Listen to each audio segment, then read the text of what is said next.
Welcome to Sleepy Chronicles. Whatever today brought you, the noise, the rush, the things that didn't go the way you wanted, you can set all of that down now. Lie back. Put your headphones in. Let your shoulders drop and your jaw unclench. This is your time, and there is nowhere else you need to be. If you enjoy what we do here, quiet voices, slow history, and the kind of stories that make your eyelids feel heavier with each sentence, please take a moment to like this video and subscribe. It costs nothing and means quite a lot. And let us know in the comments where in the world you're listening from. We read every single one. Tonight, we're going to Japan. Sengoku period. A time when alliances were made and broken in the same season. When the word enemy could change meaning between one moon and the next. 3 samurai walking into enemy territory. 2 of them have served the same lord for years. The 3rd, until very recently, served a different one entirely. So get comfortable. We'll take it from here. The briefing is short. This is how it always is with Riku. Longer briefings lead to more questions, and more questions lead to people thinking about what can go wrong instead of what needs to go right. 3 days, he says, east of the Tanaka Pass.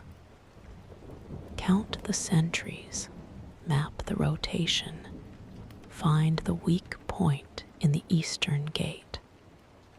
Come back. You have done missions like this. What you have not done is do any of this with someone you don't know. You look at Kenji across the room. He is reading the map carefully, completely, the way you read maps. His face gives nothing. This tells you something before he has said a word. You travel light. Everything you carry is weight. Weight is noise. Noise is death. No heavy armor, dark clothes. 3 days of food wrapped tight. Riku sets the pace, steady, unhurried. You fall into it. Behind you, Kenji does the same. The forest smells of pine and cold earth. Nobody speaks. You communicate the way you always do. A raised hand, a tilt of the head, a stillness that means wait. You don't know yet if Kenji reads these signals. By midday, you do. He stops when Riku stops, moves when Riku moves. Once, when you raise your hand before Riku does, hearing something east of the path, Kenji freezes immediately. No hesitation, he waits.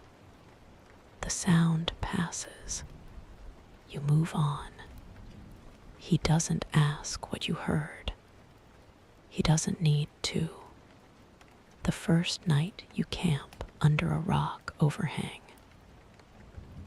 No fire, close enough to the pass that smoke is a conversation you don't want to have. Riku is asleep within minutes. You sit with your back against the stone. Kenji sits 3 feet away. The silence between you is the silence of 2 people who don't know each other's silences yet. Then quietly, you heard it before I did. Pine Mart, you say. They move a certain way. A pause. I would have stopped anyway, he says.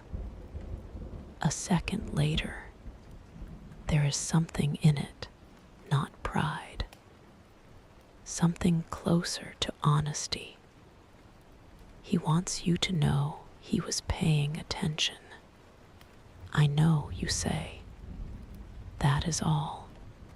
The tree line stays dark. Riku breathes steadily in his sleep. The second morning, moving along a narrow path below a ridge, Kenji stops. You don't know why, but you've learned in a day and a half with this man that when he stops, you stop. He is looking at the stone wall to the left, a specific section, rock, that has been cut, not weathered. A marking, faint, almost gone. You look at him instead. His face is completely still, in the way faces are still when they are holding something that would show if they let it. Then his eyes leave the marking, and he walks on without a word. You don't ask. You file it away in the part of your mind that keeps things that matter before you know why. That night, you lie on your back and look at stars through gaps in the branches. He was here before, on this path past that stone. When he read that marking, he was on the other side. 3 days ago, this man was your enemy. Not abstractly, specifically. If you had met on a battlefield, one of you would not have walked away. This is not complicated. It is just true. And yet you watched him freeze when you raised your hand. Move when you moved. Say, I would have stopped anyway, because he wanted you to know. You don't know what to do with any of this. Your eyes grow heavy. Somewhere in the dark, Riku watches the tree line, steady and patient. 3 days, he said. You are 1 day in. The 3rd day begins well. This is, you have learned, something to be suspicious of. The rotation at the eastern gate is exactly where Riku predicted. 2 centuries, predictable intervals. A blind spot on the north approach, built with the kind of care that looks, at first glance, like carelessness.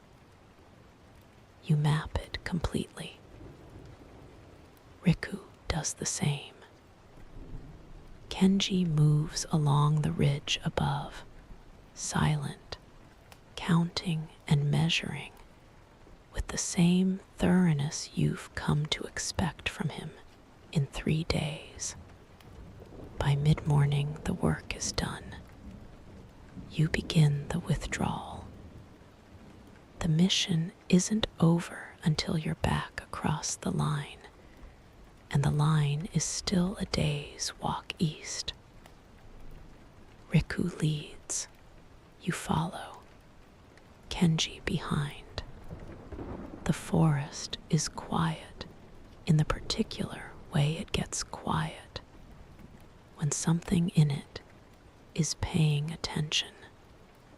The sentry appears from the wrong direction, not the path, the slope above it, at an angle that puts him between you and Riku before any of you can react cleanly. Riku goes left, draws the attention, disappears into the undergrowth with the ease of someone who has been in worse positions, which leaves you and Kenji on the path, 10 feet apart, in the sudden silence of a forest that has just rearranged itself. No words. You move east. He moves with you. He moves the way you move. Not identically. His stride is longer. His read of terrain slightly different, but at the same frequency. When you slow, he slows. When you stop, he's already read it too. Undergrowth to the right. A second figure moving parallel.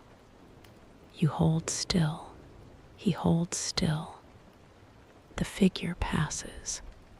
You breathe and move again. A dry creek bed 40 meters ahead. You remember it from the approach. You angle toward it. Then your foot finds a loose stone at the edge of the slope. Not a fall, you catch yourself. No sound. But the recovery costs a half second. And in that half second, you are exposed with no cover. And the second figure is closer than you thought. Kenji steps in front of you, not dramatically. He is behind you, and then he is in front, positioned between you and the figure's sightline, still and dark against the trees. He stays until the figure passes and moves on. Then he steps aside. You continue. The creek bed is where you remembered.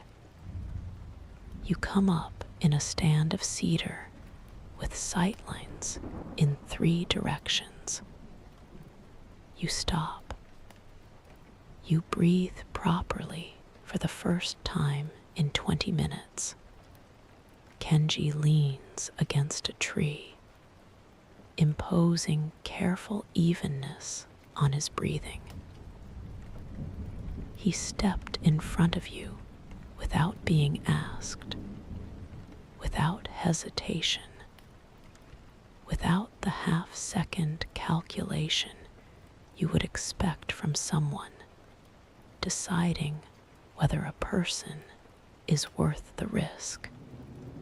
Before you decide whether to say anything, he speaks. I knew that rotation, he says. The blind spot on the north approach. A pause. I designed it. You look at him. 3 seasons ago, when this pass belonged to my lord. You think about the blind spot, positioned to look like an oversight, built to be found slowly by someone paying close attention. The most useful kind of defense. You built a weakness into it, you say. On purpose. He looks at you for a moment. Then, almost imperceptibly, yes. Riku finds you 20 minutes later, He looks at the two of you, at something in the distance between you that is different from this morning, though nothing visible has changed. He says nothing, turns east and walks. You follow, Kenji follows. Pine and cold earth. The pass falls behind. You think about a blind spot built to look like a mistake.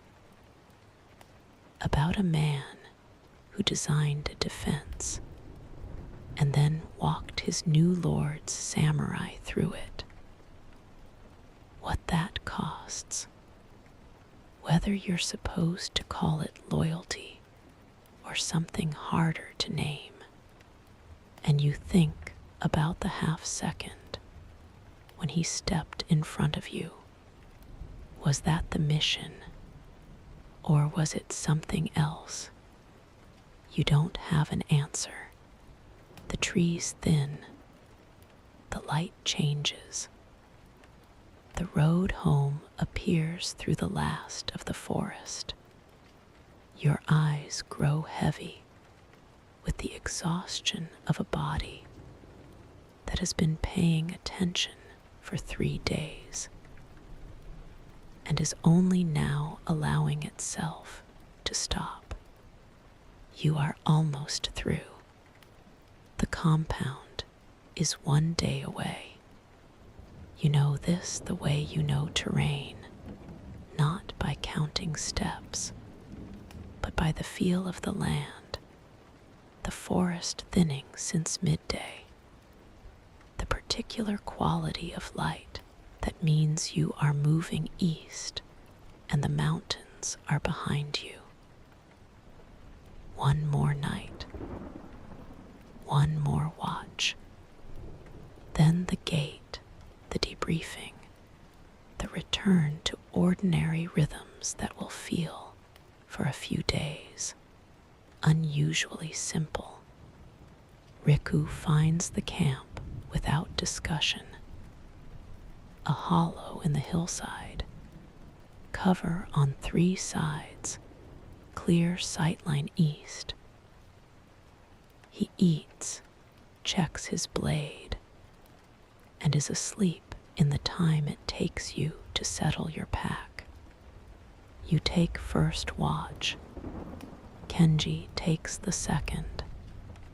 At the change, you don't sleep immediately.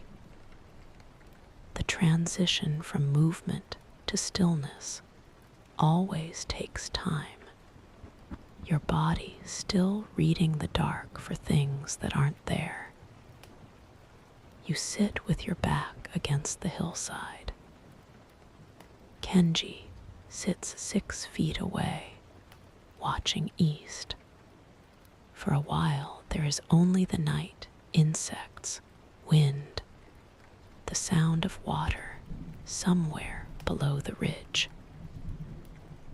Riku breathes steadily. Then Kenji says, without turning, "You grew up in the compound." "My father's compound," you say. "Yes. He trained you. He tried to." A pause. "I was difficult." Something shifts in the silence. Not quite amusement, but adjacent to it. "I find that easy to believe," he says.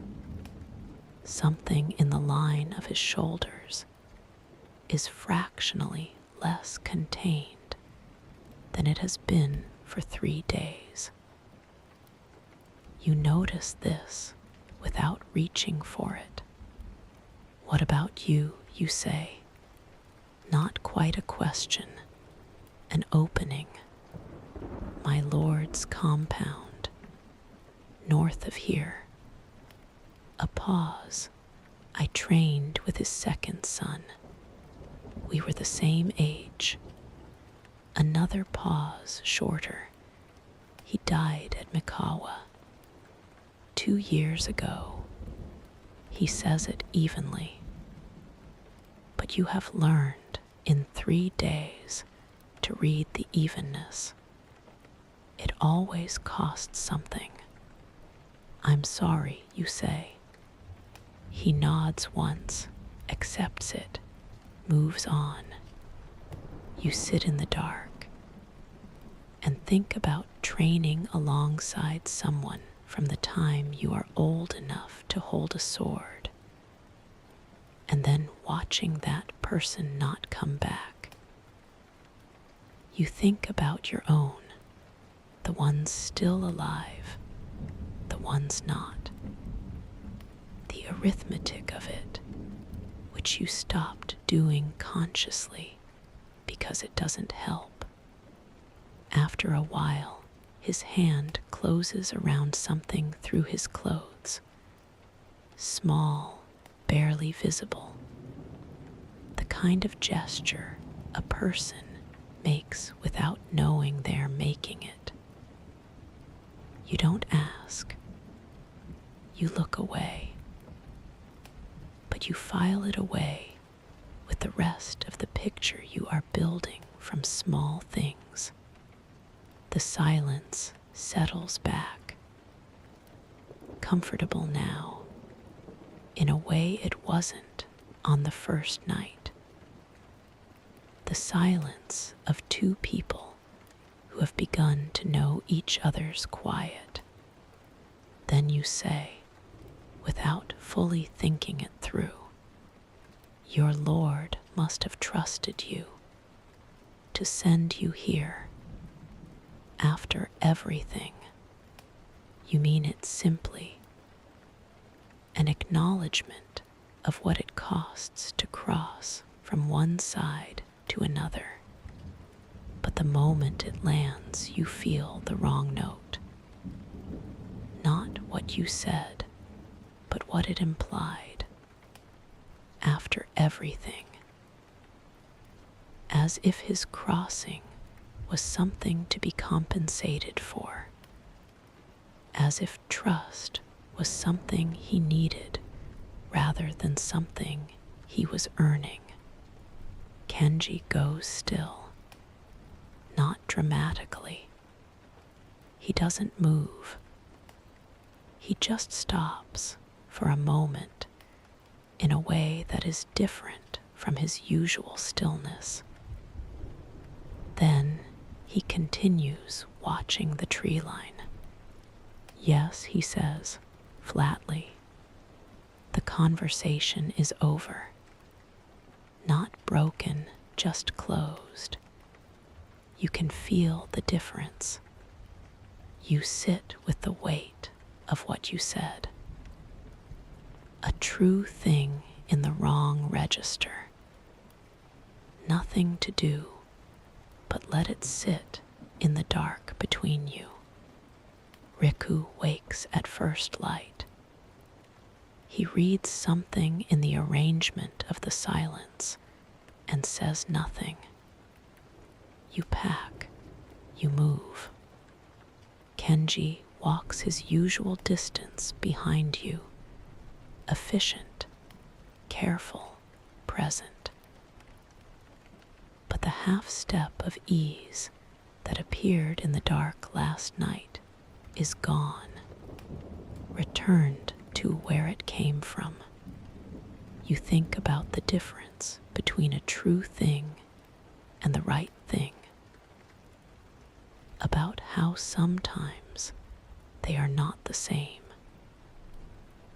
about a samurai who has spent years learning to say exactly what is necessary, and how that is apparently not the same as knowing what shouldn't be said at all. The gate appears through the last of the trees. You walk through it. Behind you, Kenji does the same.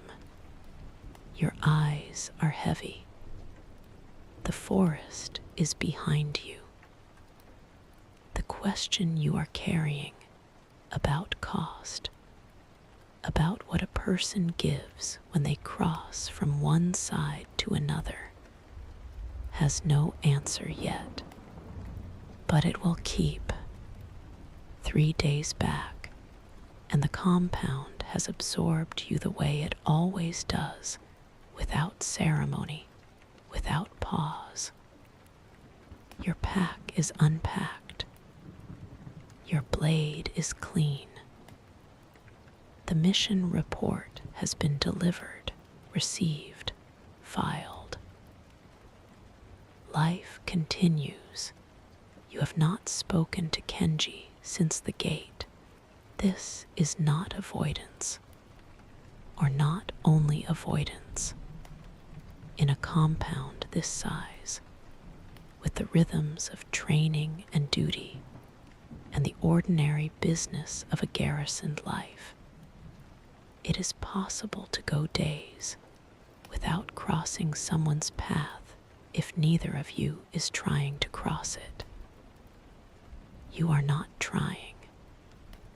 You don't think he is either, but you think about the gate, about the closed quality of that last yes, about a true thing said in the wrong register, and what it costs, and whether cost is something that can be repaid or only acknowledged. Riku calls you to the briefing room on the 4th morning. New assignment. Solo this time, shorter, closer to the compound. He explains it precisely, without excess. You listen. You nod. You are dismissed. On the way back through the courtyard, you see Kenji. He is at the far end of the training ground, working through a form you don't recognize, not your school's kata. Something different, with a different rhythm. The footwork slightly wider. His own school, the one he was trained in north of here, by a lord whose second son died at Mikawa. He hasn't seen you yet, you watch for a moment. The form moving through him, the way forms move through people who have done them 10,000 times. Not thought, just body.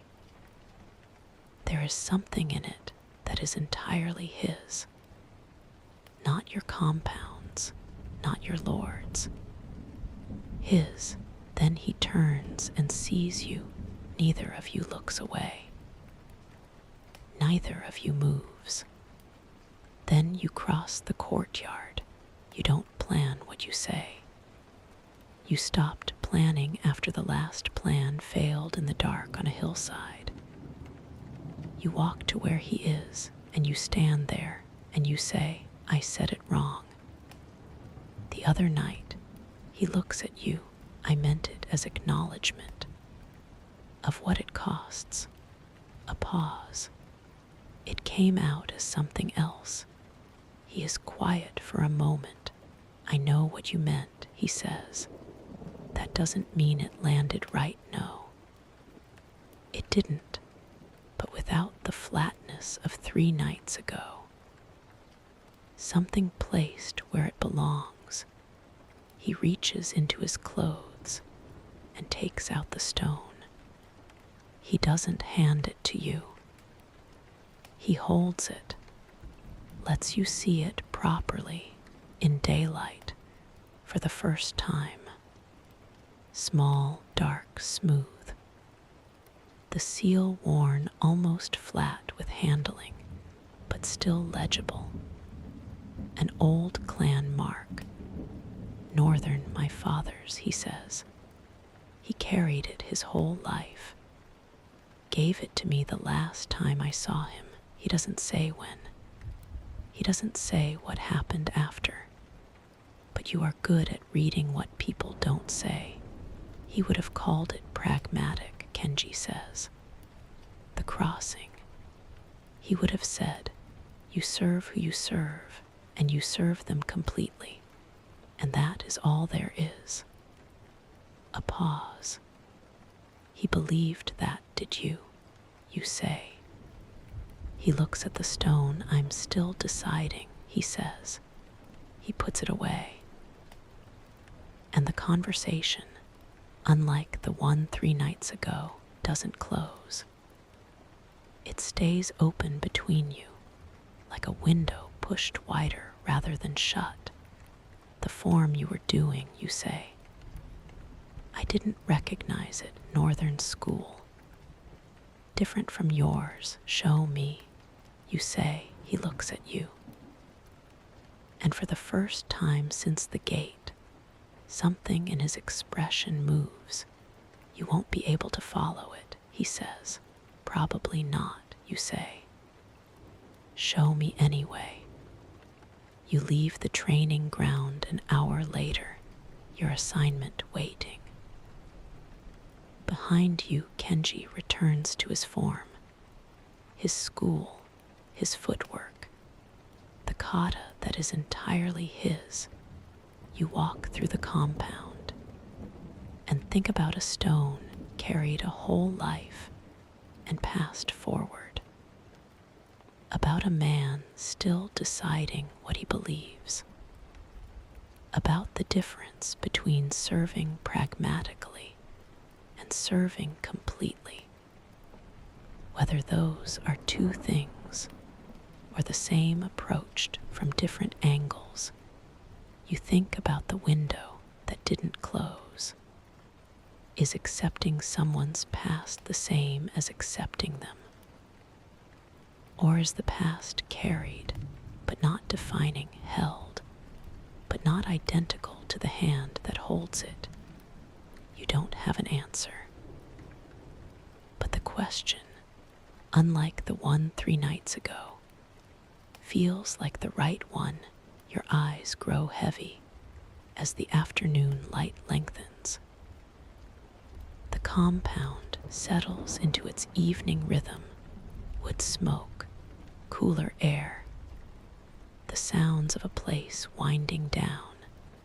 Somewhere behind you, a form moves through the training ground. You carry the question forward. The solo assignment takes 4 days. You do not think about Kenji for the first 2. This is not discipline. It is the nature of work that requires full attention. You move, observe, record, return. The mission fills the space the way missions always do, leaving room for nothing else. On the 3rd day, in a village 2 hours east of the compound, you watch a pair of sparrows argue over something in the eaves of a farmhouse roof. One gives up and flies away. The other sits for a moment, considering, then follows. You think about the window that didn't close. You return on the 4th day. Report to Riku, eat, sleep. The compound resumes around you. And the next morning, before the bell, you go to the training ground. He is already there. This has not changed. Always there before you, working through his form. Northern School. Different footwork, different rhythm, a different way of moving through the same air. You watched it for an hour 4 days ago, following where you could, losing the thread where you couldn't, starting again. He stops when he sees you, looks at you for a moment, then, without a word, moves back to the beginning of the form, an invitation. You step forward. You are not good at this. The footwork is wrong in ways that are hard to correct without understanding why it's built that way. And the rhythm is different enough that your body keeps substituting what it knows. You stop. Start again. Lose it at the same place. A pivot in the 3rd sequence that requires a different weight distribution than anything you were taught. He watches without correcting you immediately. He lets you work at it, which is how you prefer to be taught, and which means he has been paying attention. Then he steps beside you, shows you the weight shift, not by explaining it, but by doing it slowly, so you can see exactly where the balance moves. You watch his feet. You try again better, not right, but better. You work through it in pieces for the better part of an hour. The morning light moving across the ground, the compound waking around you. Riku appears at the edge of the training ground at some point, watches for a moment, leaves without comment. This, you have learned, is the highest form of approval available from him. At some point you stop because you have reached the limit of what you can absorb in one session, and you know it, and so does he. You stand still in the early light, breathing properly. He is quiet for a moment. Then you have your father's footwork. He says you look at him. The way you shift weight before a pivot. It's the same tell. I noticed it on the mission. You think about this, carrying something from your father in the way you move, without knowing it. The way he carries something from his, in a small stone worn smooth with handling. The things that travel in the body, passed forward without permission. What else did you notice, you say? He considers this seriously. You read terrain like someone who grew up in it. Not learned, grown. A pause. You make decisions faster when the stakes are higher. Most people slow down. You speed up. You don't have a ready word for being seen this clearly. It is not uncomfortable. It is something else. What about you? You say. I'm better at defending than attacking, he says. I've been told this my whole life as a flaw. He pauses. I've decided it isn't. The compound is fully awake now. The sounds of a place in motion surrounding the quiet of the training ground. You should go, he says. You have the report to file. You do. But you don't move immediately. You stand in the morning light and think about being seen, what it costs, what it gives, whether those two things can be separated or whether they are always, in the end, the same transaction. You look at him. Same time tomorrow, you say. The thing in his expression that moved for the first time at the gate. It moves again, same time, he says. You walk back through the compound. Cold, clear, the kind of morning that feels like a beginning. Behind you, the training ground. Ahead of you, everything else. You carry both forward, the question about the past, which you are still deciding, and the answer about tomorrow, which you already have. Your eyes grow heavy. The morning holds. Sleep well.